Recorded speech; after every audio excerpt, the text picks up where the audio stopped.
Hello friends and dear students, मैं बलवंत सिंह हिंदी प्रवक्ता आज हिंदी व्याकरण के समास के बारे में पढ़ेंगे। समास का अर्थ क्या है, इसके भेद क्या है, उदाहरण सहित इसको समझने का प्रयास करेंगे। समास किसे कहते हैं? पदों के परस्पर मेल को समास कहते हैं। पदों के परस्पर मेल को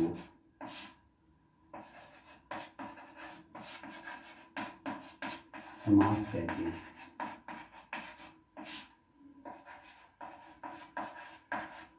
ये आपने परिभाषा के तौर पर लिखना है। पद दो भी हो सकते हैं, तीन भी हो सकते हैं। पदों के परस्पर मेल को समास कहते हैं। मैंने यहाँ शब्द नहीं लिखे, शब्दों के परस्पर मेल को समास कहते हैं ऐसा नहीं लिखा। इसलिए नहीं लिखा, जैसे मान लो मैंने शब्द एक लिख दिया दशानन, या गंगा तट लिख दिया, मान लो गंगा तट,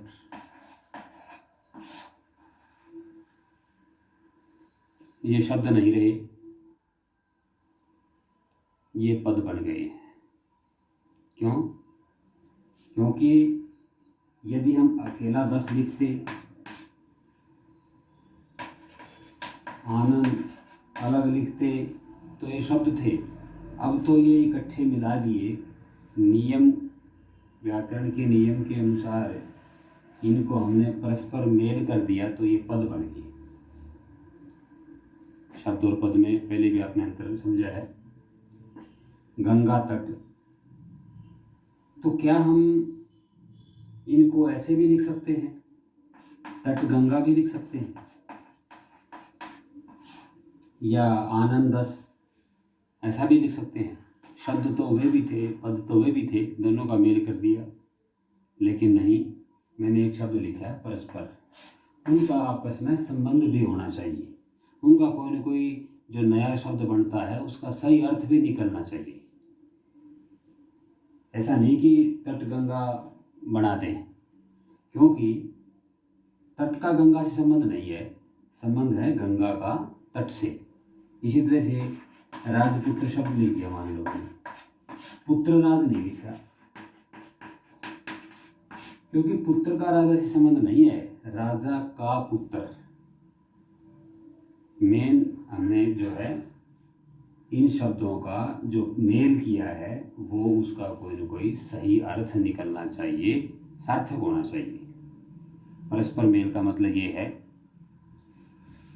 तो इसको हम समास कहते हैं। पदों के सार्थक परस्पर मेल को समास कहते हैं।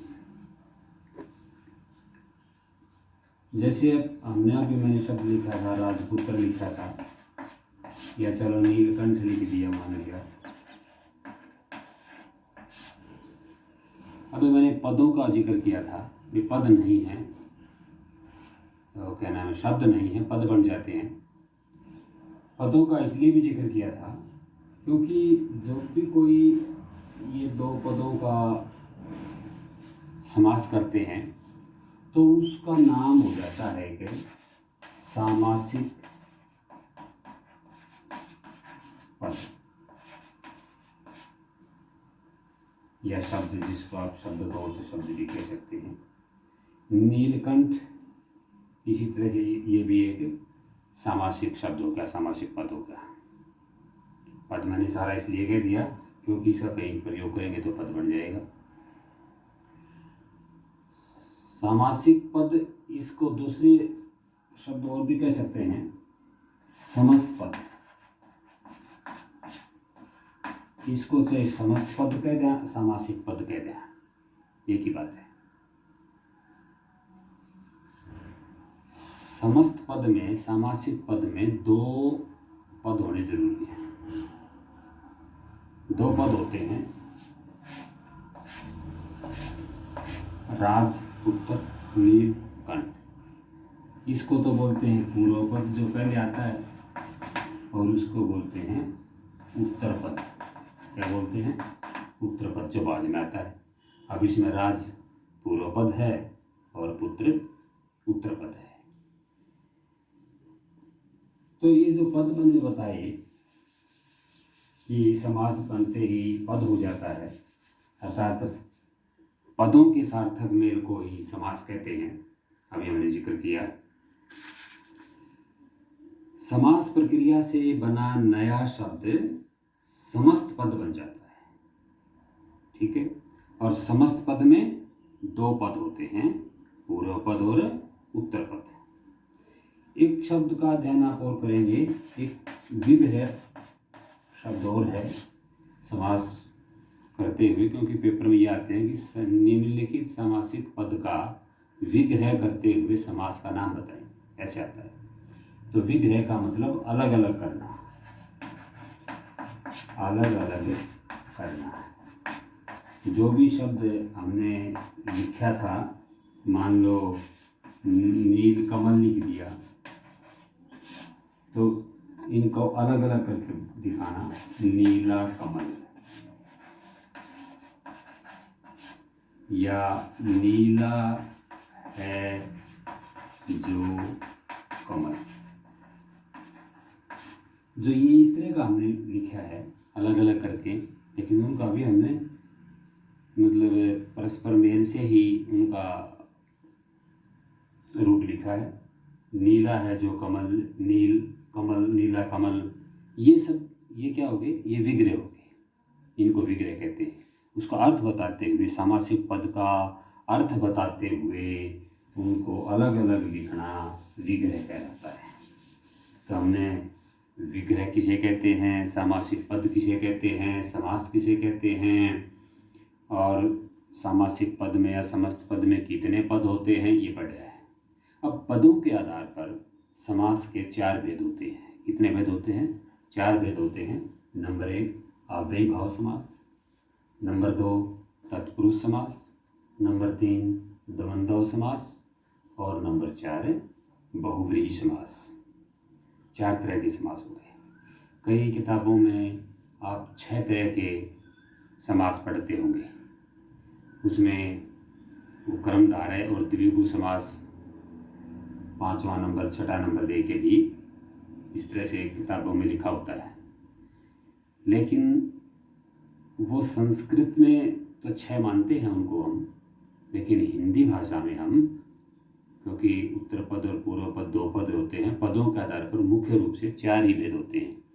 वे जो 2 पद और क्या नाम 2 भेद और अभी जिक्र किया था, कर्मधारय और द्विगु समास का, वे तो तत्पुरुष समास के ही भेद हैं, क्योंकि उनमें भी उत्तर पद प्रधान होता है।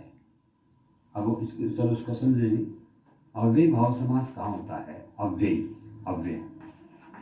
नंबर 1 तो उस शब्द में अव्यय होगा। नंबर 1 तो जो अव्ययी भाव समास कहाँ होगा? उस शब्द में अव्यय होगा। अव्यय कैसे? इनमें अव्यय वे शब्द होते हैं जिनका रूप स्वतंत्र रूप नहीं होता, वो किसी शब्द से पहले ही लगते हैं, और जिस भी शब्द के पहले लग जाएंगे उस पूरे शब्द को भी अव्यय बना देंगे। अव्यय क्या होता है? अव्यय का मतलब है एज इट इज, जिसमें विकार ना हो, परिवर्तन ना हो, यूं का यूं। वाक्य में कहीं कर्ता कर्म लिंग पुल्लिंग कुछ भी देखने की जरूरत नहीं, वो शब्द बदलेगा ही नहीं, वो अविकारी अव्यय ही रहेगा। जैसे मान लो मैंने शब्द लिख दिया, प्रतिदिन शब्द लिख दिया। अब दिन शब्द है, इसके प्रति और लगा हुआ, इसका अपना कोई अर्थ नहीं है, लेकिन जिस भी शब्द के ये लग जाएगा उस पूरे पद को ही, पूरे शब्द को ही अव्यय बना देगा। यही बात अभी पीछे जिक्र किया था हमने। तो प्रतिदिन शब्द आप चाहे वाक्य बनाएंगे तो उसमें न तो प्रतिदिनों कहीं नहीं लिखा मिलेगा, यही रूप लिखा मिलेगा, अव्यय रहेगा, परिवर्तन नहीं होगा इस शब्द में। क्यों? क्योंकि प्रति शब्द में कोई परिवर्तन नहीं है, प्रति ही अव्यय है। तो अव्यय ऐसे 5-7 हैं जिनको आपने याद करना चाहिए, कॉपी पर लिखना चाहिए। चलो मैं लिख देता हूँ एक बार। जैसे यथा है, प्रति है, आ, अनु, अन, बल्कि ये अलंत वाला नहीं, बिना अलंत का, अन, भर, नी, इस तरह के जो हैं 8-7 है, ये अव्यय हैं, इनको आपने याद करना है, कॉपी पे लिखना है।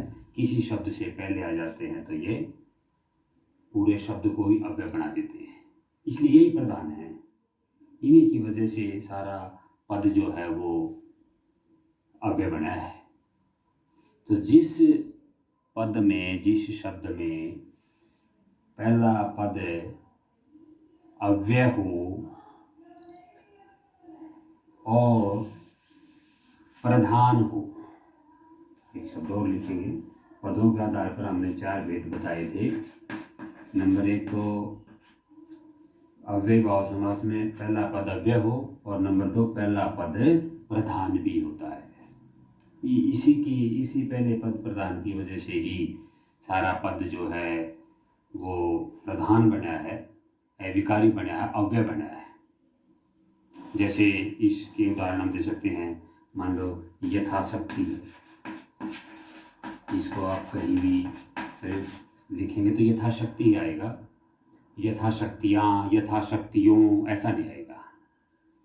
इसी तरह से मान लो आजीवन शब्द है, तो आजीवन, जीवन भर विग्रह हो गया। इसी तरह यथाशक्ति का शक्ति के अनुसार विग्रह हो गया। अब इनका जब हम जैसे आजीवन हमने बोला है तो आजीवनो, आजीवनी ऐसा कुछ नहीं आएगा, यही रूप इसका वाक्य में प्रयोग होगा। एक और शब्द लिख सकते हैं आप, जैसे हमने यथाशक्ति आजीवन लिखा, और शब्द लिख सकते हैं प्रतिदिन, प्रत्येक, और इस निडर है, निर्बल है, कितने भी शब्द हो सकते हैं। इस अव्ययभाव समास और कहाँ हो सकता है? एक तो पहला पद तो प्रधान हो, अव्यय हो, और इसमें तीसरी बात में ये भी हो सकती है कि जो उत्तर पद पूर्व पद है, दोनों पद एक ही हों, दोनों जो पद हैं वो एक ही हों। जैसे दिनों दिन, दिनों दिन, रातों रात, इस तरह से। तो जो दोनों पद हैं इनका एक ही अर्थ है, रात ही रात में, दिन ही दिन में, इस तरह से।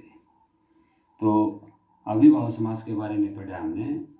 अव्ययभाव समास वहाँ होता है जहाँ पहला पद अव्यय हो, पहला पद प्रधान हो, सारा पद भी प्रधान बन जाए, और दोनों ही शब्दों का एक ही अर्थ हो। तो उन जगहों पर, उन शब्दों में अव्ययभाव समास होता है। दूसरा है तत्पुरुष समास। तत्पुरुष समास में दूसरा पद प्रधान होता है, इसमें हम दूसरा पद प्रधान करते हैं। इसको अच्छी तरह से और समझने के लिए अव्ययभाव समास में पहला पद प्रधान, इसमें दूसरा पद प्रधान, इसमें दोनों पद प्रधान, इसमें दोनों पद प्रधान, इसमें दोनों में से कोई पद प्रधान नहीं, दोनों में से कोई पद प्रधान नहीं है, बल्कि कोई अन्य पद प्रधान है, ये भी कह सकते हैं।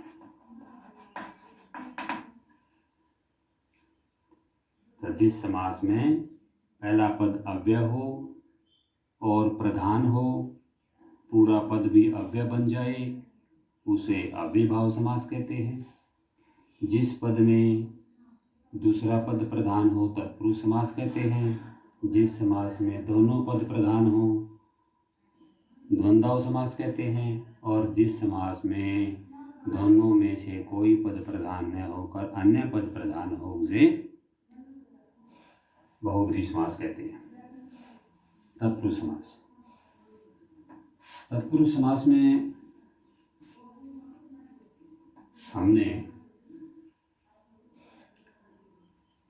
जो कारक विभक्तियां आपने हिंदी में पढ़ी होगी, कर्ता ने, कर्म को, करण से, संप्रदान को, के लिए, अपादान से अलग होने के अर्थ में, संबंध का, के, की, अधिकरण में, पर, संबोधन है, अरे, इस तरह से आपने कारक चिन्ह विभक्तियां पढ़ी हैं। तो इसमें सबसे बड़ी बात क्या आपने देखनी है, जो भी पद मिलेगा उस पद का आप विग्रह करेंगे और विग्रह करते समय यदि कारक विभक्तियां आ जाए तो समझो वह पद तत्पुरुष समास का उदाहरण है। उदाहरण के लिए मान लो मैंने राष्ट्रपति लिख दिया, मैंने क्या लिख दिया, राष्ट्रपति लिख दिया और इसका विग्रह हो गया राष्ट्र का पति, ऐसे हो गया। राष्ट्र तो ये था, पति ये हो गया। ये जो है कारक विभक्ति संबंध, कारक विभक्ति क्या है, का, के, की, तो ये संबंध तत्पुरुष का उदाहरण हुआ। जिस भी कारक चिन्ह का लोप हो समझो वही तत्पुरुष समास हो जाएगा। और उदाहरण जैसे हम लेते हैं, मान लो मैंने शब्द लिख दिया रसोई घर, लिख दिया रसोई घर और इसका विग्रह बना दो पहले, रसोई के लिए घर। तो यहाँ के लिए शब्द जो कारक चिन्ह है ये अलग से आया, इनका लोप हो जाता सामासिक पद में। तो जो के लिए है ये कौन सा कारक चिन्ह में आएगा देखेंगे, संप्रदान को, के लिए। तो के लिए संप्रदान में आ जाएगा, तो संप्रदान तत्पुरुष। इस तरह से इसके हम कहेंगे कर्म तत्पुरुष, कर्ण तत्पुरुष, संप्रदान तत्पुरुष, अपादान तत्पुरुष, संबंध तत्पुरुष और अधिकरण तत्पुरुष। जैसे वनगमन है, वनगमन शब्द लिख दिया हमने, वन में वनगमन या वनवास लिख दो, चलो वनवास, इसका विग्रह बना के देखो वन में वास, ऐसे तो वन तो ये था ही, वास यू का यू, तो ये जो है में कारक चिन्ह अधिकरण में पर, तो अधिकरण तत्पुरुष होगा। ठीक है।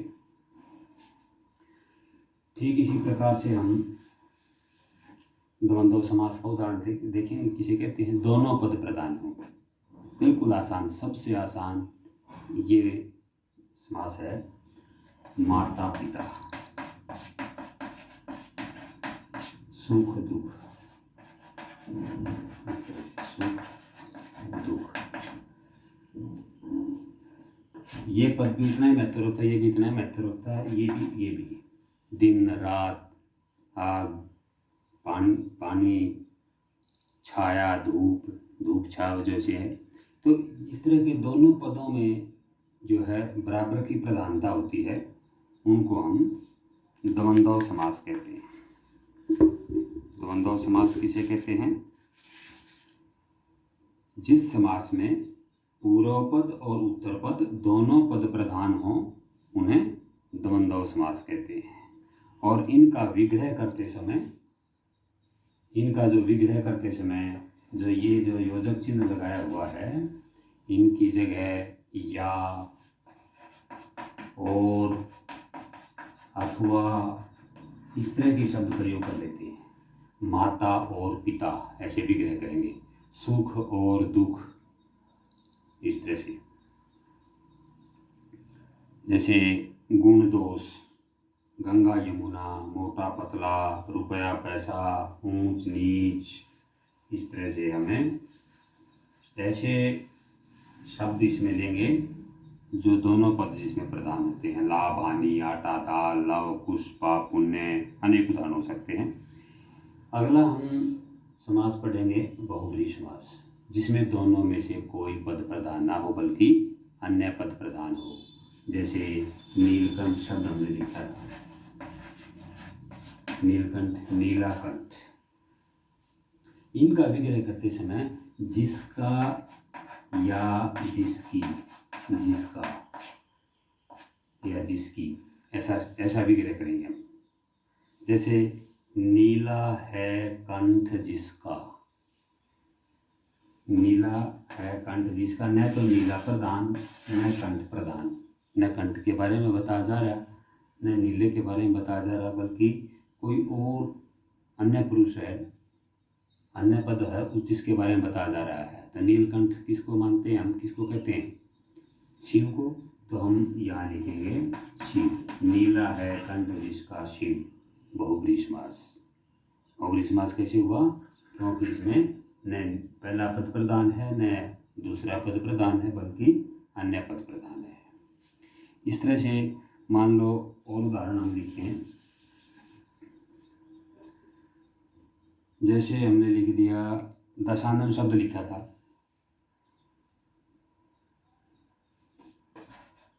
न तो दस प्रधान न आनंद प्रधान, बल्कि दशानन किसको कहते हैं?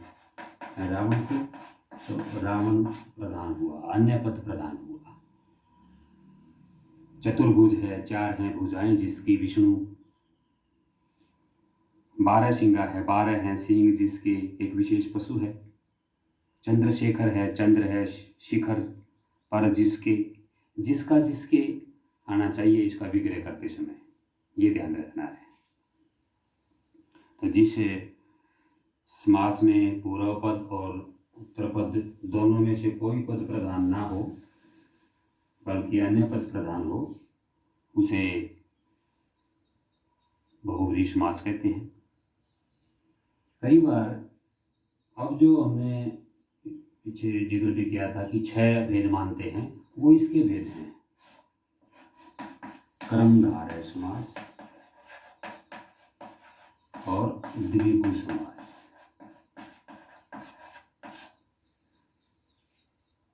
कर्मधारय विशेषण और विशेष्य, ये याद रखना है, विशेषण और विशेष्य। इन शब्दों में एक विशेषण मिलेगा, एक विशेष्य मिलेगा। एक कोई विशेषता बता रहा होगा शब्द वो मिलेगा, और एक विशेष्य मिलेगा जिसकी विशेषता बताई जाती है। विशेषण किसे कहते हैं?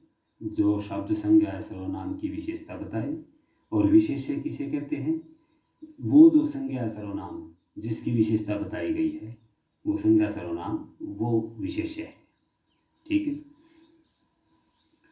अब जैसे मान लिया मैंने शब्द लिख दिया, नील गगन लिख दिया, नील गगन, नीला आकाश, नीला आकाश। इसका जब हम विग्रह करते हैं, ये ध्यान रखना है, कर्मधारय समास में जब विग्रह करेंगे तो जो, या तो हम जो लगाएंगे या कौन सा ही लगेगा। जैसे नीला गगन, हम इसका विग्रह कर सकते हैं नीला आकाश। आकाश एक विशेष्य, आकाश की विशेषता बताई जा रही है, और नीला शब्द विशेषण बता रहा है, विशेषण है। तो ये होगा नीला आकाश, ऐसा विग्रह कर सकते हैं। और नीला है जो आकाश, जो लगा सकते हैं हम इसके। एक जैसे और उदाहरण हम दे सकते हैं, पीताम्बर है, एक शब्द हमने लिखा पीताम्बर।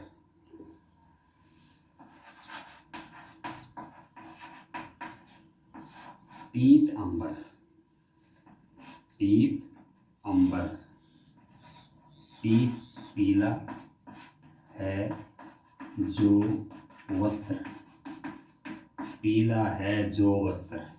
यदि हमने इसका विग्रह ऐसे लिख दिया, पीला है जो वस्त्र पीतांबर,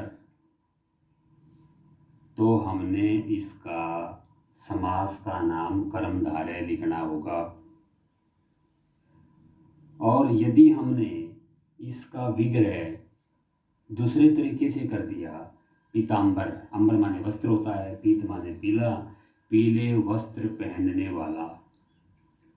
यदि ऐसा लिख दिया इसका विग्रह, पीले वस्त्र पहनने वाला, या पीले वस्त्र हैं जिसके, जिसका, जिसके, बहुब्रीहि समास। विग्रह से भी निर्भर करता है कि कर्मधारय समास है या बहुब्रीहि समास है। तो यदि पीला है जो वस्त्र कर्मधारय, पीले हैं जिसके वस्त्र या पीले वस्त्र धारण करने वाला, फिर हम बहुब्रीहि समास ब्रैकेट में लिख देंगे कृष्ण, श्री कृष्ण। इस तरह से कर्मधारय और बहुब्रीहि समास में भी कई बार बच्चों के कंफ्यूज रहता है कि इसमें कर्मधारय है या बहुब्रीहि है। तो वो दोनों हो सकते हैं, लेकिन उनका विग्रह आप जैसा करेंगे उस आधार पर वो बन जाएगा। इसी तरह से एक द्विगु समास है। द्विगु समास भी सबसे आसान है। पहला पद संख्यावाची है, ये ध्यान देना है। इसमें पहला पद क्या है? संख्यावाची है। संख्यावाची, पहला पद संख्या आनी चाहिए। जैसे सप्ताह है, पंजाब है, तिरंगा है, दोपहर है, नवरत्न है, शताब्दी है, जैसे सप्ताह है। इसका विग्रह करते समय समूह लगाना है, समूह या समाहार। 7 दिनों का समूह सप्ताह, चौमासा 4 मासों का समूह, शताब्दी 100 वर्षों का समूह। समूह शब्द विग्रह करते समय लगाना होगा। और शुरू में जो है वो जो पूर्व पद है वो संख्यावाची होगा। इसमें भी कई बार बच्चे कंफ्यूज हो जाते हैं। ऐसे मान लो जैसे तिरंगा शब्द लिख दिया,